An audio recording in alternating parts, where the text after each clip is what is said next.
Yu-Gi-Oh is probably in one of its weirdest spots right now. In order to be able to play with the best, you gotta play some of the most generic Yu-Gi-Oh cards in existence, like head-banging generic. Don't worry, big dogs. In today's video, I'm going to be giving you some incredibly powerful Yu-Gi-Oh decks that you can use to get to the very top. And as a bonus, not only will I be explaining to you how powerful these decks are and what makes them so good, I'll also be even giving you important tips that you need to know in case you come up with a different idea to be able to take on the top Yu-Gi-Oh decks. Let's go ahead and jump on in. Okay, so before we get on in, I gotta do this. What's going on with ya, big dog? And it is an amazing day for Yu-Gi-Oh! I hope that's your day. Phenomenal. But if it isn't, don't let what happened at the beginning of your day ruin the rest of your day. In case you guys didn't know, it is another week of Update Monday, where not only do we talk about another week of kicking rheumatoid arthritis' ass, but we also talk about a little bit of life advice to help you become a better person. Of course, you can go ahead and skip this part, but I'd recommend against it. Today at the gym, I was actually proposed a really interesting question. And the question I think you guys can answer down below in the comment section was, would you guys rather have a rewind button in your life or a pause button? For this rewind button, you can go back to up to 24 hours. And for this pause button, you can pause to think about what you need to do next. Bro, I ain't gonna lie. I did spend 2 good hours thinking about this question because it seemed like really cool. Rewinding allows you to be able to do something over, a mistake that you made, and pausing allows you to be able to think about the actions and the consequences. You won't believe what I picked. Neither of them. And the reason why I personally picked neither one of them is because life is full of surprises, mistakes, and opportunities. Of course, there are tons of things in my life that if I were to do something over again, the older version of me would do it differently. But if I didn't make those mistakes, I wouldn't be the older version that I am today. Basically, what I'm trying to say in this Update Monday is that your mistakes are what makes you an amazing person. Every single one of us has things that we would do differently if we had a second opportunity. But the beauty of that is if we had an ability to just rewind or stop or pause or go back, then we wouldn't be the people that we are. And I want to say that you are amazing not only because of your accomplishments, but because of your mistakes too. Never forget that.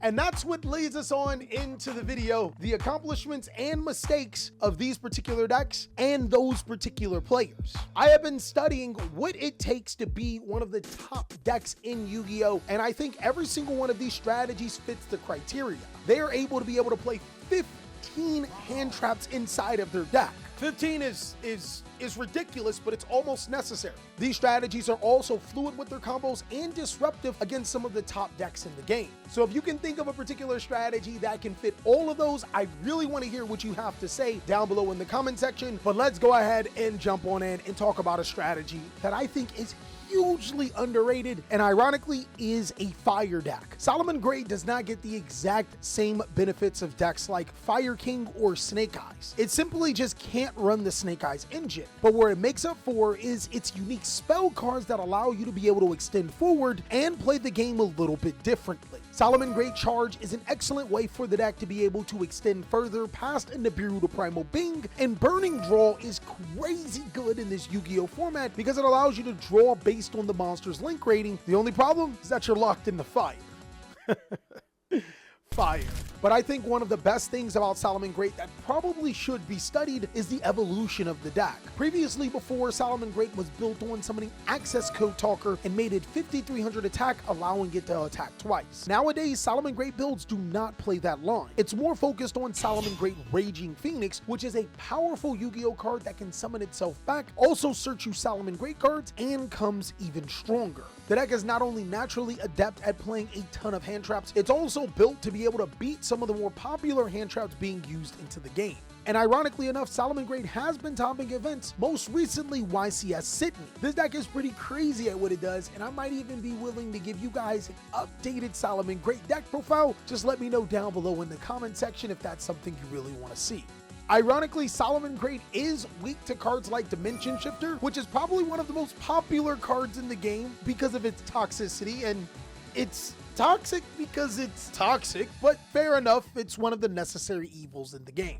And of course, if you want to see a personal deck list as well as a ton of other cool stuff like updates to my deck profiles, I'll be putting them on my Patreon as a special thank you for helping me pay my editors. With that being said, I did have Vanquish Soul ranked lower on my meta beating decks tier list, but I think in the next tier list, they probably deserve to be a lot higher. The reason why is because Vanquish Soul is not the best Dimension Shifter deck by far. There are way better Yu-Gi-Oh decks that I'll talk about, but it still is a good Dimension Shifter Yu-Gi-Oh deck. I think the problem with me in Vanquish Soul is that I was playing in a particular type of playstyle, and Dimension Shifter didn't necessarily mesh well with that playstyle. But over the course of me talking about Vanquish Soul last time, in recent, it's been topping and winning a couple of major events. With that being said, it did make me reevaluate Vanquish Soul. It still is a deck that requires a huge brain to be able to play, but it does fit the criteria. It can run upwards to 18 hand traps inside of the deck, including Dimension Shifter, and even when Dimension Shifter isn't live, it's a dark monster to reveal with heavy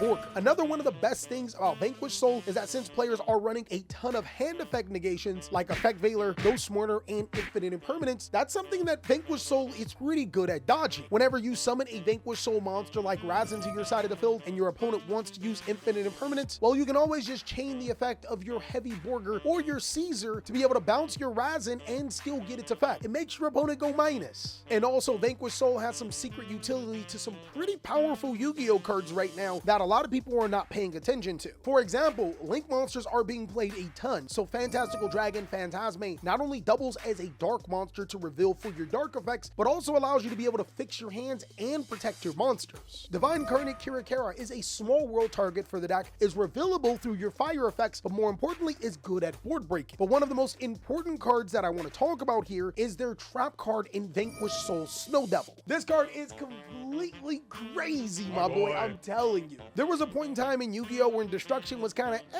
but now cards like Raigeki are incredibly powerful. Vanquish Soul gives you a searchable trap card that's like Raigeki, but is a trap card and can inflict burn damage to your opponent, as well as protect your monsters from cards like Raigeki. I will admit though, Vanquish Soul is one of the hardest decks in the entire game to play and can feel like it loses its way from time to time. But you can always go back to the old but gold if you're not feeling being bold in Cash Tira. Yeah, I gotta put the cool shades on for cash money. Kashtira finds itself in a unique position. It is one of the decks that has topped the most since the last Forbidden list, and while it is on a little bit of a decline because of cards like Promethean Princess, it's still a really good deck. As you already know, one of the best things about Kashtira is Dimension Shifter, but this deck can sneakily play 15 hand traps at the very least inside of its deck because of how much room the strategy does have.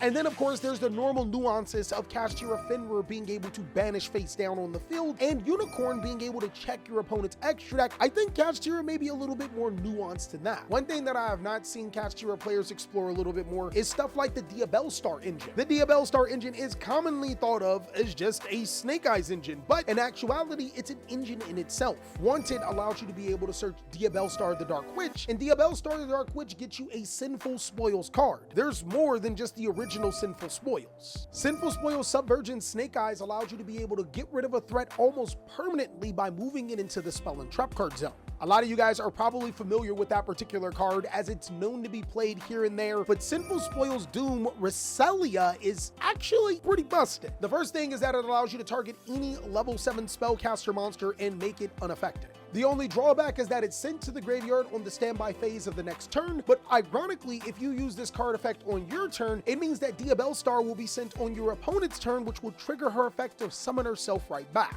The next thing is that all monsters your opponent controls loses attack equal to the monster that you targeted on the field. But the best thing about it is that if their attack becomes 0 because of this effect, it destroys them. You remember when I said Vanquish Soul is pretty powerful because it has a board wipe like Raigeki effect? Well, not a lot of monsters are surviving 2600 attack, but if you have your field spell and Pressure Planet on the field, she becomes even stronger. But if that wasn't enough to be able to move your bumper, I think the Sinful Spoils of Betrayal is actually even crazier. This card allows you to be able to negate any face-up card on the field just by controlling Diabell Star. I mean, it does send Diabell Star to the graveyard, but it also triggers her effect to bring her right back and fetch you another Sinful Spoils card. And the next thing is that if your opponent activates a card or effect when you use one of your Sinful Spoils, or or your Diabell Star monsters, you can banish this card to negate the activation. I think these cards work incredible with the Catch Tier engine because Diabell Star actually solves a lot of problems. There are times where you need to get Catch Tier monsters into your graveyard and she can help supplement them. There's also other times where you need an additional level 7 monster, or possibly you need a body to make better on the floor to be able to insulate your combos, and she helps set that up. She can be used as a point of interaction to be able to stop your opponent, or she can be simply used as a rank or a link play. Overall, I think that the Sinful Spoil engine is pretty good, and it makes the deck a little bit more flowing if you want to try it out. So if I were going to an event and I didn't want to play a meta Yu-Gi-Oh deck, those would probably be my top 3 choices. But I'm telling you, the rest of the choices in this video will shock you. Some particular strategies I did not think were as good. It turns out that they're incredibly good right now, and you should genuinely look into them. So if you stick around and watch the entire video, you will hear everything you need to know about these particular strategies, and the first one of the two is going to be Purely.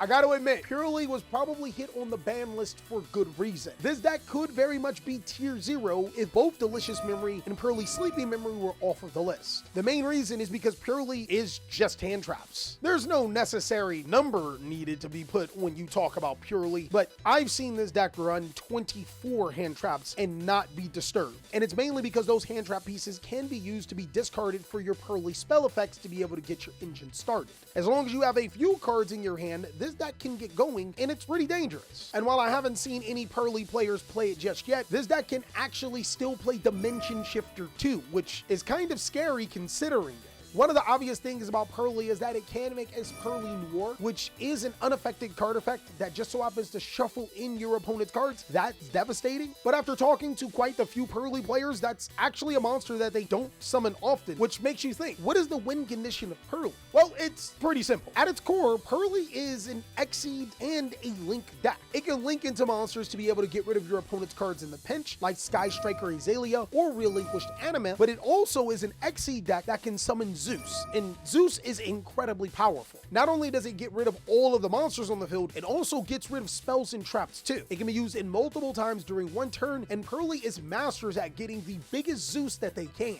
Ironically, Purely has enough firepower to be able to keep up with just about any deck in the game, and is a solid Yu-Gi-Oh choice that people consider is incredibly strong. The last strategy that I want to talk to you about is actually one that Jesse Cotton mentioned. Marincess is good. It's the real deal. Again, this is another strategy that fits that line of 15 hand traps at the very least. Marincess also benefits from being simply a 1-card engine, meaning that any of your Cyberse monsters in your hand is damn near full combo. And Marincess isn't necessarily a slouch when it comes to resources. After you do pull off your combo, summoning Marincess Great Bubble Reef allows you to be able to draw more hand traps to be able to stop your opponent. It also has a searchable hand trap in Marincess Wave that can be used over and over again, which not only is essentially an infinite impermanence, but protects all of your monsters. In a fire format, it's one of the best decks at being able to board wipe. Anytime you use any of your Marincess monster effects that lock you into water monsters, you can make World Sea Dragon Zelantis to be able to banish all of your opponent's fire cards, and since you're summoning the monster and locked into only summoning water monsters, your opponent won't get their fire monsters back. Ironically, in a fire format, Marincess are firemen. Women, fire reef. Fire Mermaids. It's one of the few decks that can douse out one of the most popular decks in the game and do it efficiently. It is easily one of the 5 Yu-Gi-Oh decks that is ridiculously strong right now, but I really want to know, are there some other strategies that you've been having success with? I'm not gonna lie, I can't wait to hear what you have to say because I've been labbing and playtesting with all 5 of these decks, and I think that they're really, really powerful. But until then, big dog, of course, I have some amazing content spread over across a few channels for you to check out. I would suggest that you check out these though, so I could catch you on the next one.